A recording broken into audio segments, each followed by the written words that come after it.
On this show, we talk about the challenges of navigating the mysterious, enigmatic Thai smile with a special guest co-host, my friend Ed. Hey, that's me. Let's get into it, discussing a few things you need to consider if things go from bad to worse in Thailand.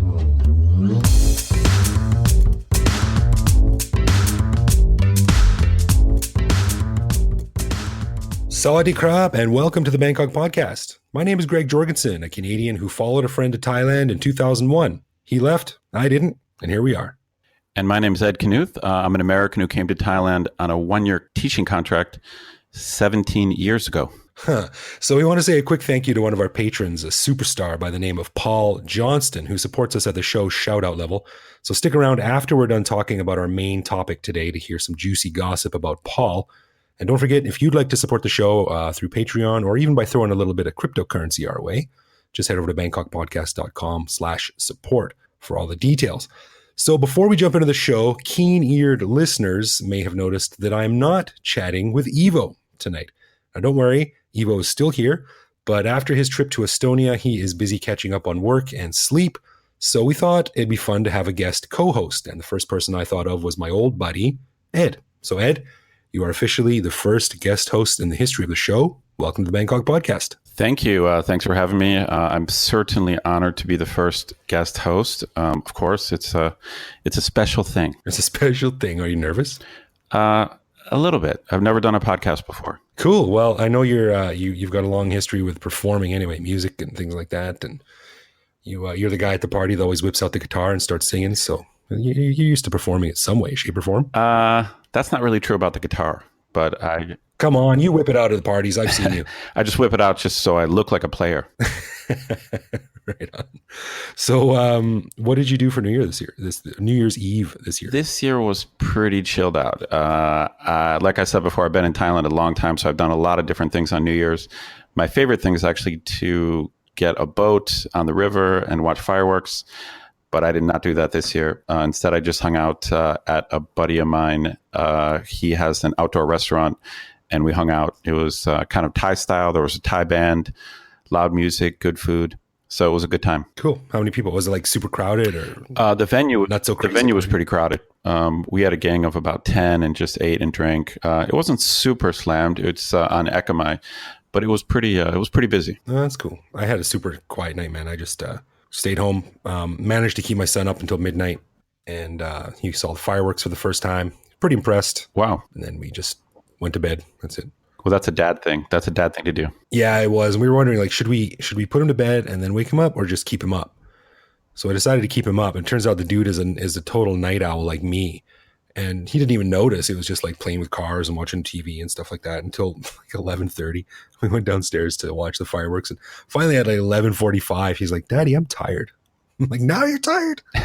But he managed to stay up through the thing. And yeah, it worked out good.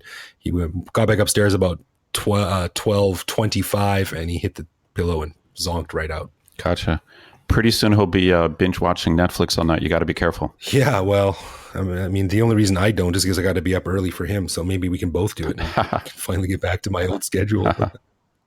So on this episode, I thought we could discuss something that every foreigner living in Thailand has had to learn to adapt to, if not understand, and that is the Thai smile. Now, a very broad definition of the Thai smile is that the natural inclination for Thais in almost any situation is to smile, even if that situation is tense or sad or volatile. Now, Ed, what do you think of this? Is that a roughly appropriate description of this? Yeah, I think so. It seems to be the kind of default or first kind of reaction to anything. I know that Thailand is supposed to be the land of smiles, and it's not just hospitality. It's not just when Thai people meet people. I think it is kind of a default reaction, even in situations that otherwise might be negative. Yeah, it's weird to adapt to because, of course, as foreigners, like, if something makes you mad, we react like we're mad, and if something makes you laugh, then we smile. But to sort of mix those up is really strange. And I'll tell you what led me to want to talk about this, because I think I screwed up the other day, and I mentioned this story to you quickly the other day. I was walking my son outside on Saturday, this past Saturday, getting our morning cup of coffee like we always do. He gets milk, I get coffee. Gotcha. And this big dog that lives on our soy has a muzzle on all the time. And we walked by, and my son was playing a game where he pretends to sneeze. He's going achoo, achoo, achoo. And he walked by the dog just as he did one of these achoo. And the dog sort of half lunged at him. Didn't growl, didn't bark or anything, but it half lunged. And the owner sort of pushed him away and kept on walking. And I was like, okay, that was odd and weird. Thankfully, nothing happened. The dog has a muzzle on, so it's nothing to be really scared about. So we got coffee. And as we were walking back, the dog saw my son again, and my son didn't say anything. The dog did like a full lunge at him again. Yeah. And the owner of the dog sort of grabbed him and kind of went, smiled and waved a little bit. Gave you the Thai smile. Yeah, gave me the Thai smile. And I lost my shit, man. I was like, you think this is funny? Like, are you laughing at this? Your dog lunged at my kid. And this is a big dog. My son is 3, right? He comes up to my waist. Right. And she was like really taken aback and didn't understand what I was saying. And so I switched into my pathetic Thai. And I was like, Talog la, tamayim na. Like, why are you laughing? Why are you smiling? Is this funny to you? And I was like, I mean, I'm a big guy. I know what it looked like, and I'm loud. So I was screaming, and everyone in the neighborhood was looking at me. People looking out their windows, stopped walking on the sidewalk to look back, one of those situations. And I was swearing, and like, when this happens to your kid, you get really riled up and you turn into like Hulk mode. Sure. Well, first, you're lucky no one caught that on their camera, because that would go viral for sure. Yeah, man, you're right. I never even thought of that. I got to watch out, man. I got to watch out. I can just see the headline: "Giant white beast goes crazy." Yeah, I never even thought of that. Wow. I'm glad someone didn't whip out their camera and put it on YouTube. I hate to be on like, what's it called, pantip.com or something, where all these people are judging. Well, you. It does seem to be a common trend. I've seen a bunch of different videos lately of foreigners. It's basically, there's basically kind of like a meme of like foreigners acting badly in Thailand, and certainly many foreigners do. So, and especially if it's out of context, it's hard to judge really what happened. Yeah, that's interesting. And because I was thinking about it after, and of course, what happened was I just sort of said, "Watch your dog," and picked up my son, who was just sort of like, he wasn't scared or crying, but he was kind of shocked. He didn't know what to do. Probably part of it because I was yelling. And I just walked away, and that was it. But the people who were watching who didn't see what happened, they had no context.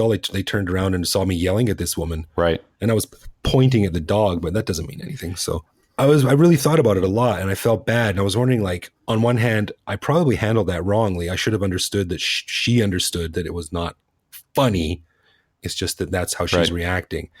But on the other hand, like, all it takes is one slip of that muzzle and the dog's at my son's throat. So I don't know where I come down on this. It sounds like a tough situation. Obviously, I wasn't there.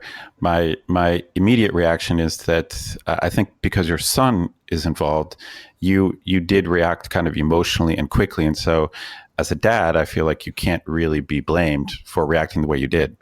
That's a good point. And when your kids are involved too, like all reason goes out the window. You act, like you said, with like pure emotion, pure adrenaline. So. I mean, I've had experiences, not that severe or that serious, but it's a fairly, I don't want to say it's common, but it's happened to be many times where somewhere on the street, I will almost get hit by a motorbike, a taxi, a tuk-tuk, and it'll be a situation where it's not my fault. Like I'm in the walkway, or I have the right of way. Like the light is red and the car's not supposed to be going.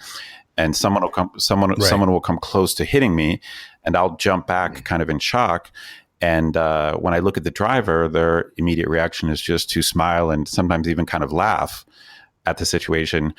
Oh, so sorry for almost ending your life. Right. I mean, that's how it comes off. I mean, I guess until you understand Thai culture a little bit better. But I think it suits the topic, because I don't think, I only know the States. I grew up in the States. And I think in the States, someone would not immediately laugh or smile in that situation. No, certainly not. And I mean, usually you stop and sort of take a few breaths and just kind of go, oh my God, I'm glad no one died. But I don't know. I guess here it's just, maybe they're more used to almost hitting people, and everyone just kind of goes, oh, that happened again. Well, in defense of most Thai people, often if it's something kind of serious, they will sometimes do a quick Y in your direction, like kind of a quick sorry, like a quick Y, a quick bow. Mm. And then, in my opinion, I think Thais are pretty quick to say sorry or say katot or something like that. Even if they're smiling, they will often say sorry. So, I mean, I don't think they're genuinely blowing things off. I just think that they want to keep things light. It's kind of, I guess that is a cultural cliche here. They don't want to take things too seriously, and they want you to take it lightly. And so they smile, instead of having a more serious look on their face. Yeah. So when someone almost runs you over, like, do you have you, in your experience, have you learned to sort of like not react emotionally and react culturally? I guess it would be the Tough appropriate thing to say. call. I mean, I kind of know what to expect now. So I think back in the day when it happened, it made me kind of angry when I saw their reaction. But I mean, like I said before, I think in first, I thought it meant that they really were taking it lightly. And to be honest, I don't think that's true. I think that I get a fair number of whys or katots or sorries if someone really kind of comes close to hitting me. I mean, what would happen in the States, like if or in Canada, like if some dog lunged at my kid and I started freaking out, it would either be an argument with a person or they'd be like, I'm so sorry, I'm so sorry, I'm so sorry. But either way, I think the outcome is the same. She walks away upset. I walk away angry, and my son walks away scared.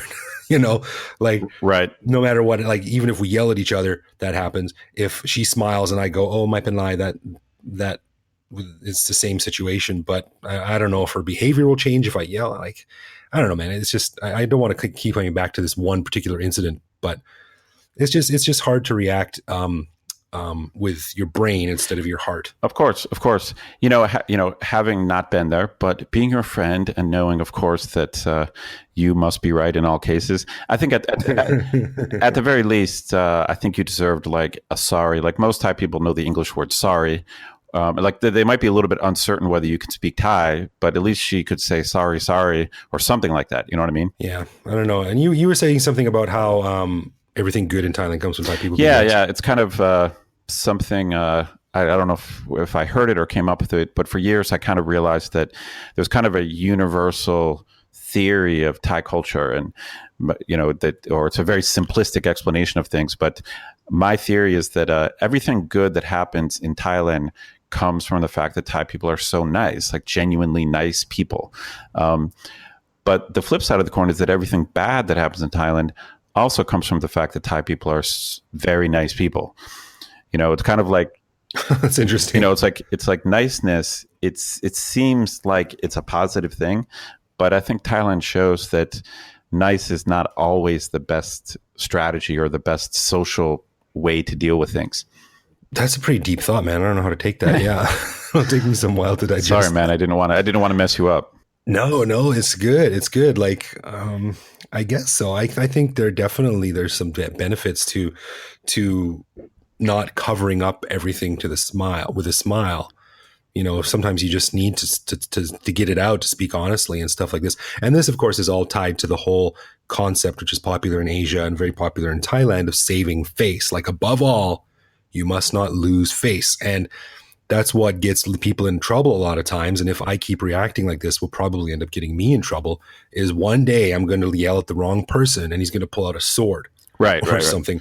Right. Which has literally happened here. Yeah. You never know who you're talking to when you're in the general public. I mean, it sounds like she was an older woman. I doubt she's walking around with her samurai sword, but you never know. Hey man, that's what samurais do, right? And it's not like you look at someone and go, that guy's a ninja. Nope. They whip that sword out from their sock or something. That's right. That. Yeah, it's hard to judge those things. And like I said, there is an advantage to the smile, because I do think it kind of does defray a lot of situations, and it does probably stop some unnecessary confrontation. It's like there's a lot. Like I think in at least my memory of being in the States is like there were more kind of unnecessary confrontations that really didn't need to happen, and I think they don't happen here. Yeah, I guess so. I remember in Canada one time I was sitting with my buddy at a bar, and he almost started a fight with a guy because he thought this guy was looking at him too much. Right. And I was like, that's a kind of a bit of a macho douchebag attitude to take. I don't know if that would happen here, but yeah, it's just one of those things that you got to learn to deal with and navigate. And I never even thought of what you said about someone recording that. Like that could really come back to haunt me if someone starts recording that, especially if I take it too far or if I'm obviously in the wrong. Yeah, yeah. I mean, as long as it's interesting because because your son was there, I think it's fairly understandable. Like I don't think I think at least your reaction would have been debatable. Yeah. A lot of the bad Farong videos, like that whole subgenre, it's usually, I mean, it's almost always drunk foreigners, like in a tourist location. It's almost always, pretty clearly like foreigners acting badly. Yeah, like that woman. Did you see that woman at Suvarnapur Airport a few weeks ago who was hanging from the wires? Yeah, that was bizarre. Like she had some mental problems, right? I think. Maybe, yeah, probably. I hope so, because what would possess a person to do that? So at least I wasn't doing anything that bad. But and it's interesting too because what you said earlier about Thailand being the land of smiles.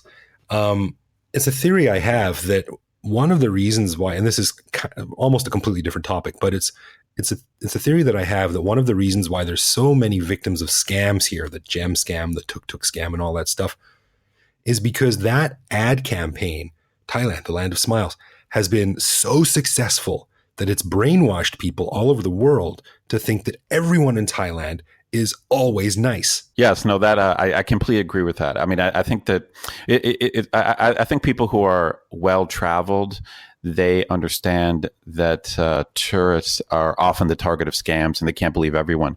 But I've been surprised that even friends of mine who've come here, they'll get into a taxi and immediately pay more than the meter without even questioning it. And if I find out they did this, it always upsets me because it's like, as someone who lives here, you always go with the meter. Yeah. Once my parents were visiting here and they paid to go from Ekamai bus station to my apartment at the time, which was on Tong Lo, which was less than a 6 or 7 minute ride. They paid 400 baht. Right. And I was so mad, but they were like, well, that's actually pretty good compared to what we pay in Canada. Like, that's not the point. Right. That's painful. I think at least some tourists don't realize that they are just immediately a target, like for various scams. Like when they and especially here being in Asia, it's pretty much when they see a white person, and you're not, and if you're not obviously not a tourist, they're going to try to charge you for something that you shouldn't be paying for.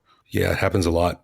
It reminds me of one of the funniest commercials I've ever seen was, I forget what it was for, but it was something about Thailand, the land of smiles. And there was this elderly couple in a hotel lobby wearing like elephant shirts and obviously tourists. And this woman comes up to them, a hotel staff, this beautiful young woman, and she gives them a very deep why and starts smiling. And the voiceover is going like, in Thailand, you will be treated like a, royalty, and you will enjoy all these wonderful things. And meanwhile, she's just smiling and smiling and smiling. And it cuts back to the old couple who are sort of like getting sort of progressively more alarmed at how big this woman's smile is getting. And it's obviously it starts to be computer generated, and her smile gets so big that you don't see it, but it cuts back to the old people and you hear this like, and blood splatters all over this old couple. That's great. It's so great. That's great. That's great. Well, I don't know, man. I just I wanted to chat about it because it's something that we all have to deal with. And yeah, you had some very good points. I got to be careful with reacting to the Thai smile because someone will whip out a video camera and it's over. Yeah, I think you have an excuse. You were with your son, but yeah, it's better to just react coolly and calmly in all of those social situations. Yeah. Let that be a lesson to me and yourself, listeners, too. If you've been in the same situation, don't react as you would at home. Take it 5 seconds, a few deep breaths, and think of like, okay, what's the best way to do this? Not what's the natural way, what feels best, but what is the appropriate Thai foreigner way to deal with this situation. That's right. All right, we're done with that. So let's move on to everyone's favorite segment of the show, and that is Love, Loathe, or Leave, where one of us picks one singular element of living in Bangkok and reveals it to the other guy to discuss if it's something we love about living in Bangkok, something we loathe about the expat life, or if it's something that we hate so much it just might cause us to leave Thailand. So since you're the co-host this week, Ed, I thought I'd leave it to you. What have you chosen? All right, I came up with something. I doubt it's something that would make you want to leave, but it's something that I think has pros and cons, and I'm kind of curious what your reaction to this is. All right. Recently, I've been doing a lot of shopping, and as I'm sure you are aware, pretty much anytime you buy any electronic device in Thailand, like it Mhm. could be a blender, it could be a hot plate, it could be computer equipment or anything like that. When you go to pay for it, they always open it up, completely unbox it, take the thing out, plug it in, and try it, and make sure it's working. And I just want to get your reaction to this. It's weird because I mean, I'm used to it now, but that is not the way it happens in the States. When you buy something, you walk up, you pay for it, and you walk out. Yeah, I never thought about that before. Yeah, I'm trying to think of the last electronic thing I bought. Yeah, they at the very least they always take it out of the box and put on a little like warranty sticker. Right, right. But if it's like, for example, I recently bought a new like kind of hot plate thing. Yeah. And what else I bought? One other thing. Now I'm just blanking. But it's like I just remember I was just at the mall and I bought a hot plate, and the woman takes it out, completely unwraps it, plugs it in, and puts her hand on the plate and make sure it's she made sure it's getting warm, and then she took my hand over and put it on there so I could verify that it actually was getting hot. If she was really not service minded, she would have made you a sandwich, I think. That's right. And then it went out. And so to some extent, I mean, I mean, I have my feelings on it. I mean, I can tell you what I think about it. Or do you want to have like, is this something that bothers you, or you think it's a good practice? No, man, I've never really noticed it before. But if someone did that in front of me, I love it. Why not? It makes sense, right? Take it out of the box, make sure it works. Yeah, it doesn't hurt anything. You know, you at least left the store when it's working. It probably is done because it covers their ass in terms of bringing back a defective product. But yeah, I'd say love it. Why not? Okay. Sounds good to me. Well, I know it's your decision of whether you would love it or leave it, but my feeling is, it's kind of weird. I kind of don't like it for two reasons. One is I do think that they're preparing to not take it back if it happens to not work in the future. It's like they almost like don't trust me, and so they want to show me that it works, so that if I try to take it back later, they won't accept it back. So I don't know, it All kind right. of bothers me. And the other thing I don't like about it is I feel like they are robbing me of the unboxing experience by opening it before me. Like, I want to be the person who opens my stuff. Ah, you're such a nerd. This is all the unboxing thing now. It's so hot on YouTube. For real. No, I want to unbox my stuff. Okay. Hey, man, that's your prerogative. I get it, though. I get it because now that when you come back and say, "Hey, look, I used it for a week and it doesn't work," they can say, "Well, it worked when it left the store." Right. And what happens after that is not our problem. Right. Exactly. That's funny. Well, I love it. You loathe it, I loathe it. but you're not going to leave because of it. That's right. Cool. All right. So, as we mentioned at the beginning of the show, we'd like to say thank you to Paul Johnston for lending us his support at the show shout out level. Greg, what did you find out about Paul? Right. Well, I like to do a little bit of research on our patrons just to make sure that the type of people we like to be associated with. I got to make sure there's a lot of weirdos out there. Right. So Paul sent us a very nice message about how he's going to be moving to Thailand with his family soon for his job with Michelin. And he's been listening to the show to bone up on Thailand a bit, which is really cool.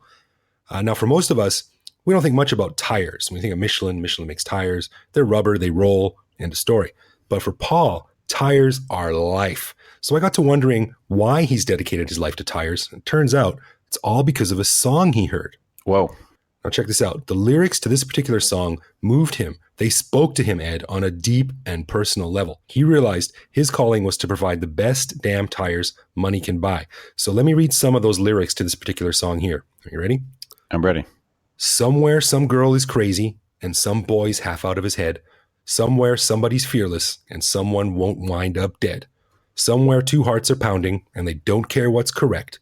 Somewhere somebody's fallen in love without a background check. Whoa. Those, of course, are from one of our most cherished and important songwriters, one Mr. Meat Loaf, from his song When the Rubber Meets the Road from his seminal 1995 album Welcome to the Neighborhood. So Paul heard these lyrics and he said to himself that he wanted to help those fearless, reckless lovers drive their cars without having to worry about safety. And here we are. So from Meatloaf to Michelin, thanks, Paul, for keeping us safe and keeping the immortal words of Meatloaf alive. That's a dedicated man. All right. I wanted to thank everyone once again who supports us on Patreon. If you'd like us to say nice things about you on the show, or you just want to get the show early and have access to special Patreon-only bonus content, head to patreon.com/Bangkok Podcast and lend us your support. And thanks to you, listener, for putting us in your ears. If you want to drop us a line or say hello or share an idea, whatever you have, please leave a comment on BangkokPodcast.com, or you can reach out directly to me on Twitter, where I am BKK Greg. Or you can send us a message either on Facebook, Twitter, or online at Bangkok Podcast. We're very good at responding to comments, questions, and heaps of praise just about anywhere. For Greg Jorgensen, I am Ed Knuth. We'll be back next week with more stories of our lives lived in the City of Angels right here on the Bangkok Podcast. Chokdi Krab.